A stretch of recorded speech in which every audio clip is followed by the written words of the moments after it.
Hi అండి, అందరికీ నమస్కారం. నేను మీ Venugopal Reddy from Josh innovations private limited, Josh institute of foreign languages, Edunine career guidance సంయుక్తంగా విద్యార్థులకు అవసరమైనటువంటి వందలాది వీడియోస్ మనం చేస్తూ ఉన్నాం. భారతదేశం యొక్క ప్రతిష్టని ఇనుమడింపజేసినటువంటి ఐఐటీస్ ఏదైతే ఉన్నాయో వాటి గురించి ఈరోజు మనం సీరియస్గా మీ అందరికి కూడా చెప్పాలనే ఉద్దేశంతో ఈ ఐఐటీ సిరీస్లో భాగంగా భారతదేశంలోనే అత్యంత ప్రతిష్టాత్మకమైనటువంటి మరియు నెంబర్ 1 పొజిషన్లో ఉన్నటువంటి Indian institute of technology Chennai మన దక్షిణ భారతదేశంలో ఉన్నటువంటి సంస్థ.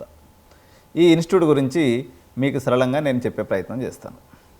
సో ఈ ఇన్స్టిట్యూట్ యొక్క పూర్వాపరాలను సింపుల్గా మనం చూసినప్పుడు ఎన్ఐఆర్ఎఫ్ ర్యాంకింగ్లో దీని యొక్క ర్యాంక్ అనేది మొదటి స్థానంలో ఉంది. దీని యొక్క స్థాపన లేదా ఎస్టాబ్లిష్మెంట్ ఇయర్ 1959. స్వతంత్రం వచ్చిన తర్వాత మనకు ఒక 12 సంవత్సరాల తర్వాత ఇది ఎస్టాబ్లిష్ చేయడం అనేది జరిగింది. 630 ఎకరాల విస్తారమైనటువంటి క్యాంపస్ ఇది. తమిళనాడు మహానగరం యొక్క నడిబొడ్డున ఈ క్యాంపస్ అనేది ఉందన్నమాట. సో మీరు ఐఐటీస్కి వెళ్ళాలనుకున్నట్లయితే 10+2 పాస్ అయి ఉండాలి. ఎంపీసీ స్ట్రీమ్లో జేఈ మెయిన్స్ మరియు జేఈ అడ్వాన్స్డ్లో అత్యున్నతమైనటువంటి ర్యాంక్ ఎవరైతే పొందుతారో వాళ్ళు ఈ ఇన్స్టిట్యూషన్లో చేరి చదువుకోవచ్చు.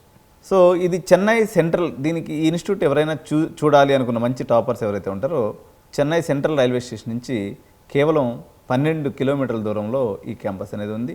అదేవిధంగా చెన్నై ఇంటర్నేషనల్ ఎయిర్పోర్ట్ లేదా మా ఎయిర్పోర్ట్ అంటారు దీన్ని, 10 కిలోమీటర్ల దూరంలో ఈ క్యాంపస్ అనేది ఉందన్నమాట.